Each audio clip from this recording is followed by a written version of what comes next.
municipales. ¿Cómo va el gobierno del presidente López Obrador? ¿Está rumbo al colapso o las cosas están mejor que nunca? De pronto hay visiones encontradas, se ha hablado mucho de que si la prensa y la opinión pública minimizan los éxitos del presidente o si por el contrario hay un sector que solamente lo ensalza y ahora también está en los medios públicos. Hoy vamos a hablar de este tema con Héctor de Mauleón y Gabriel Guerra. Muchísimas gracias por acompañarnos. Buenos días. ¿Qué tal? ¿Cómo Muy están? buenos días. Gabriel, desde tu punto de vista, ¿cómo está la crítica frente al presidente López Obrador? Mira, Carlos, yo creo que de entrada tenemos un problema en el que un sector de los analistas, de los comentaristas, están yéndose al extremo, como decías tú, de aprobar todo o de aplaudir todo, mientras que otros están solamente buscando lo negativo. Yo creo que hay que recordar ese viejo refrán de que ni tanto que queme al santo, ni tanto que no lo alumbre. Hay muchos puntos medios, grises, y cuando digo grises no lo digo como un adjetivo calificativo, sino que no son ni absolutamente buenos ni absolutamente malos, sino que más bien son parte del proceso de gobernar, en algunos casos, errores en muchos casos, y desaciertos también en el manejo de comunicación del gobierno federal, porque sí creo que un gobierno que llegó con un mandato democrático muy significativo, con niveles de aprobación altísimos, ha descuidado de manera, a mí me parece, asombrosa la forma en que se comunica con la sociedad, no con su base, que esa la tiene razonablemente bien atendida, sino con esas clases medias, con esos sectores que son los que forman de alguna manera opinión, a los que desprecia, a los que tal vez no entiende, pero con los que se dedica a pelear en lugar de dialogar, de construir y de tratar de explicar. ¿Sientes que se exageran las palabras y que en los hechos no está pasando nada grave? Mira, yo creo que de ambos lados se exageran las palabras, Carlos. No, este país no, yo no lo veo rumbo al colapso, sí lo veo con muchos problemas y muchas deficiencias muy serias, no lo veo rumbo al colapso, pero tampoco veo un nuevo gobierno impoluto que esté haciendo todo bien. Creo que hay muchos errores, muchas fallas que hay que señalar.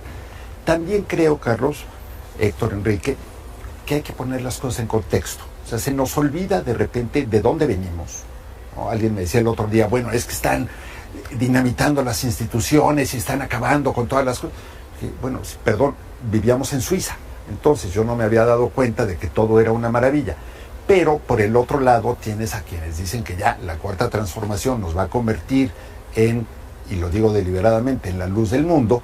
Y pues bueno, evidentemente no vamos tampoco para allá. Héctor de Mauleón, ¿cómo lo ves? No vivíamos en Suiza, querido Gabriel, desde luego, pero también estamos frente a una serie de circunstancias que no se habían dado o no se habían dado con la relevancia con la que están apareciendo. Tenemos el caso de la contingencia ambiental que se desató la semana pasada en la Ciudad de México por unas partículas que no se habían presentado, algo que no habíamos vivido y que fue completamente inducido. Está ya documentado como el recorte a una serie de instituciones que no están desmantelando, nada más les quitaron la mitad, provocaron 300 incendios en el país, entre otras cosas por el despido de trabajadores temporales cuyo trabajo era abrir brechas antiincendios, cortafuegos les llaman, separar la hojarasca, mantener más o menos en cierto estado los montes y los bosques, y estos fueron despedidos de un hachazo. Y lo que tenemos no solamente son los 300 incendios que estuvieron activos en el país, parece que hoy quedan 60 o algo así, sino una contingencia que no se había visto en la Ciudad de México y que está poniendo en riesgo la salud de nuestros seres queridos, de millones de personas, por una decisión que partió de una decisión, diría yo, arbitraria, porque no se estudió las consecuencias de lo que iba a pasar. Efectivamente no estábamos en Suiza, había muchas cosas prendidas con alfileres, pero ¿qué pasa cuando quitas los alfileres y cuando los quitas de ese modo? No estoy haciendo una defensa, desde luego, de nada que sea posible defender, creo que fue atroz lo que pasó en el sexenio anterior, pero estamos viendo un alza en los niveles de violencia que no se habían visto y no vemos una respuesta efectiva, una respuesta que satisfaga la necesidad de certeza, de seguridad que están viviendo las personas.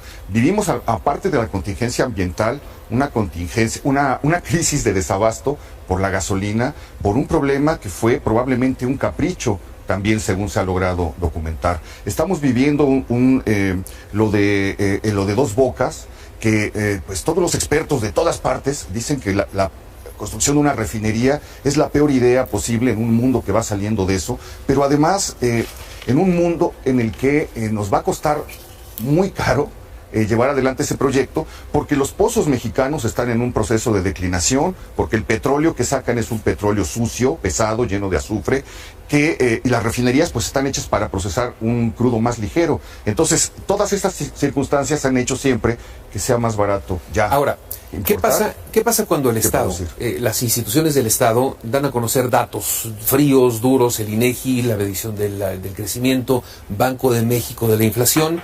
Los analistas lo toman, lo procesan y lanzan un pronóstico y al presidente no le gusta.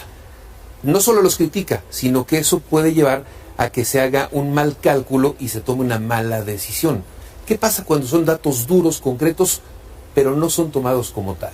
Bueno, yo creo que ahí tenemos un problema muy serio, Enrique, porque en efecto, el gobierno no está, y esto forma parte de este pleito con la crítica, porque se entiende, y es un grave error me parece, se entiende cualquier dato discrepante o cualquier dato negativo se entiende como crítica o como ataque. Yo creo que aquí a lo mejor hay que regresarnos un paso. Este es un gobierno que todavía está en proceso de entender que ya es gobierno. No ha asumido la parte institucional en muchos casos, y eso es un claro reflejo de lo que tú señalas, cuando desacreditas un dato del INEGI o cuando desacreditas a las calificadoras, pareciera que sigues en campaña. Luego hay personajes que llegan a puestos públicos, y aquí voy a hacer una referencia directa, la directora de Notimex, y no es por una alusión a mi amigo Héctor, sino porque claramente un director de un medio del Estado no puede darse el lujo de estar entrando en controversias personales o individuales con nadie, sea crítico, sea apoyador, sea aplaudidor, sea quien sea. Tenemos entonces un problema de identidad, por un lado. Por otro lado, un problema de comunicación muy severo, y probablemente también un problema de quién le habla al presidente, quién le informa, quién le contradice esos datos. Habiendo dicho todo eso, creo que sí hay que recordar que muchas cosas están marchando. Unas que estaban prendidas con alfileres y que siguen con los alfileres, o a las que a lo mejor le han puesto ya una tachuela, una que otra. Pienso, por ejemplo, en finanzas públicas. Otras en las que pareciera que la herencia no pesa. A ver, el caso de Pemex yo creo que es el más emblemático. Pemex no se fue al descrédito y a la baja de calificación y a la prácticamente bancarrota por obra y gracia de la Cuarta Transformación. Pemex venía en un proceso ya de declive, de ineficiencia, de ¿Dirías lo mismo de la violencia? Yo creo que la violencia, ahí hay dos cosas, Carlos. En el caso de la violencia, ya traíamos, por supuesto, una inercia negativa que viene desde hace 12 años, ¿no? En fin, podremos dedicar un programa entero a analizar las causas, no es algo novedoso, pero sí tiene que ver con nuevos mandos, con también la manera en la que el crimen organizado decide poner a prueba a las nuevas autoridades, es algo que sucede, y en muchos casos acabamos de escuchar al gobernador de Morelos, bueno, hablando como que Morelos fuera una isla paradisiaca en la que súbitamente asesinaron a un señor en el Zócalo y después mataron al hermano de un exgobernador. Esas respuestas evidentemente agravan la situación.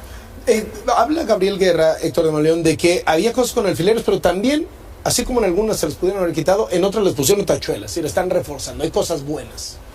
Evidentemente hay cosas buenas. El problema es que todo va tan rápido. Estamos en un proceso pues que realmente ha sido extenuante desde el triunfo de Andrés Manuel López Obrador, desde que comenzó a ejercer como presidente sin serlo 6 meses antes de asumir el cargo, y en medio de controversias, de una actitud muy hostil de él hacia la prensa, hacia ciertos periodistas, una actitud polarizante todo el tiempo, que entonces es natural que se esté dando el fenómeno del que hablaba Gabriel Guerra. Es decir, por un lado aparecen unas voces críticas en medio de esta maquinaria apabullante que acompaña y que rodea al presidente, y al mismo tiempo, a medida que él va polarizando y se va refiriendo a las voces críticas como lo ha hecho, pues surgen espacios de defensa a ultranza de la 4T. Hoy estamos viendo la entrada en la televisión pública, en los medios públicos, de personajes afines al proyecto de Andrés Manuel López Obrador. Estamos viendo el surgimiento de programas que no sabemos si van a ser programas de propaganda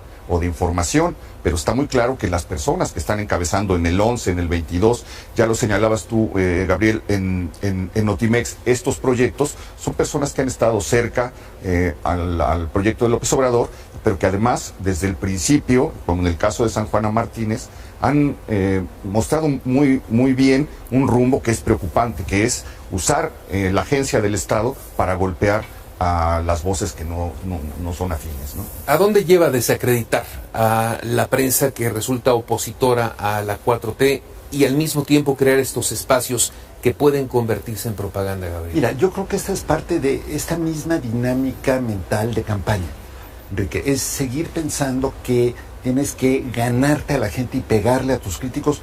La presidencia ya no debe funcionar así, el gobierno ya no debe funcionar así. Yo me esperaría a calificar los nuevos programas que llegan a los medios públicos, habrá que verlos, ¿no? Efectivamente muchos son simpatizantes, muchos son gentes afines al nuevo gobierno, eso tampoco me escandaliza. ¿Por qué? Porque tradicionalmente en los medios públicos hay, pues en los puestos directivos, gente cercana al gobierno en turno, ¿no? No recuerdo grandes opositores al gobierno en turno en Canal 11 o en 22 dirigiéndolo. No en las mesas de análisis. Ahí tal vez hay que esperar un poco. La conducta de Notimex me parece absolutamente indefendible. Lo que está muy mal es este ataque personal contra un medio en particular o contra un periodista en particular. ¿Por qué? Porque creas un clima de encono, de animadversión, haces muy difícil la objetividad después, porque bueno, si te atacan, te critican ad hominem de esa manera, pues es muy difícil después que puedas mantener una postura libre de sesgo. Se logra, pero no es fácil. Pero también del otro lado estamos viendo excesos y extremos, es decir, así como hay toda esta descalificación a los medios, hay todo este discurso que no es de ahora, ya tiene tiempo, contra los simpatizantes de Andrés Manuel López Obrador. Y entonces terminas en un mundo en el que de este lado descalifican, no voy a repetir las palabritas ya que todos no sabemos, pero de este lado descalifican a los clase medieros para arriba, de este lado descalifican a los que consideran como la prole, ¿no? Y las clases intocables. Hoy cita un periódico una boda de intocables. Yo me quedé en que los intocables eran los más marginados y los más pobres, no los más ricos y los más afortunados, bueno, cada quien. Pero generas un clima de polarización en el que además hoy es muy difícil tener una conversación civilizada. Esta que estamos teniendo me parece un remanso y que tenemos posturas diferentes, pero estamos conversando de manera ordenada, civilizada, correcta. Si tú hoy haces un comentario en redes sociales o en una reunión social, ya no digamos de apoyo, simplemente tratando de poner balance en algo, te acusan de estar vendido o al revés, de ser un fascista. Sí, bueno, es que lo que sí ha habido es una andanada contra medios críticos, una andanada todos los días, que se realiza todos los días o prácticamente todos los días desde el púlpito presidencial, como le han llamado. Estamos viendo también un asalto contra los órganos autónomos que ha sido sistemático. Estamos viendo una concentración de poder que no se había visto de esta manera desde que yo recuerdo. Y creo que desde ese punto de vista se hacen imprescindibles y necesarias cada vez más los contrapesos. Ya se discutía aquí una vez si eso era oposición o no. Yo creo que un contrapeso es algo natural en una democracia, es algo saludable, es algo que los mismos funcionarios deberían entender, porque es la ruta que les permite ver en qué le están regando o cómo mejorar. Y aquí se ha tomado todo como una agresión personal, se ha tildado, se ha descalificado moralmente a quienes han osado alzar la voz para criticar tal o cual postura o decisión. Yo creo que todo eso sigue envenenando un clima nacional que está atravesando por unas crisis de verdad tremendas. Y luego, por otro lado, pues se empiezan a ver cosas de desgaste, siento yo, en la administración. El hecho de pasarle la factura a gobiernos anteriores todo el tiempo, sistemáticamente, está llegando ya a su fin. Pronto va a ser un año del triunfo de López Obrador, van a pasar los primeros seis meses.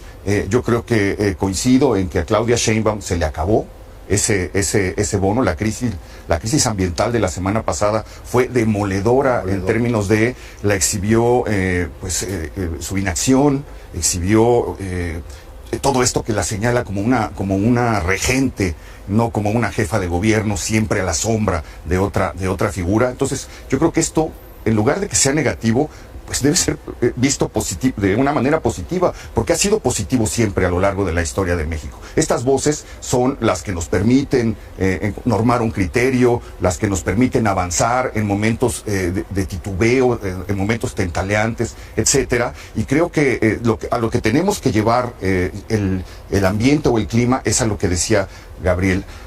Si la crítica es hacia un político, no tenemos que irnos sobre los simpatizantes de ese político y agarrarnos como si fuéramos enemigos mortales. De verdad que ha hecho mucho daño, y creo que eso es en lo que ya tenemos que reflexionar, ¿no? Y yo creo que ahí también vale la pena recordar, primero, que estas cosas no son todas nuevas, ¿no? Muchas, incluidas las prácticas de ataque, hostigamiento, de amedrentar a los críticos por parte del gobierno, esos no son novedad, ¿no? Es algo que conocemos, y bueno, hubo ejemplos muy recientes todavía en el sexenio anterior. No quiere decir que estén bien, simplemente hay que recordar en dónde estamos.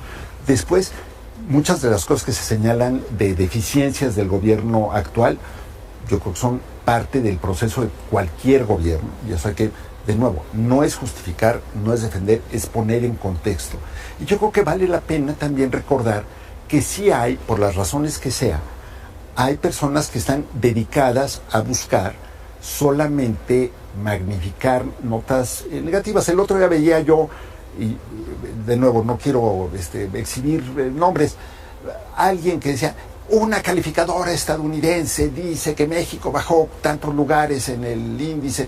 Bueno, una calificadora que dejó de ser relevante hace 25 años, a la que nadie se refiere, pero que en el renglón de junto, literalmente en la gráfica que publica la misma calificadora, dice: no obstante haber caído 5 lugares, México mantiene un gran atractivo por... Bueno, si voy a citar esta parte, voy a citar esta otra. Y también voy a recordar, a lo mejor, que esta calificadora no es la calificadora o la casa de análisis más moderna y actualizada o más relevante, pero estamos cayendo en este mundo en el que cada quien escoge sus cifras, cada quien escoge, no, como decía alguna vez Groucho Marx, de sus principios. O sea, si no le gustan, tengo otros. Bueno, aquí, pues si no le gusta la realidad, tengo otra, alterna. Donald Trump inauguró eso. Presidente. Estoy describiendo, yo creo que al gobierno, estoy describiendo a la que se llama oposición, a los contrapesos, a algunos medios.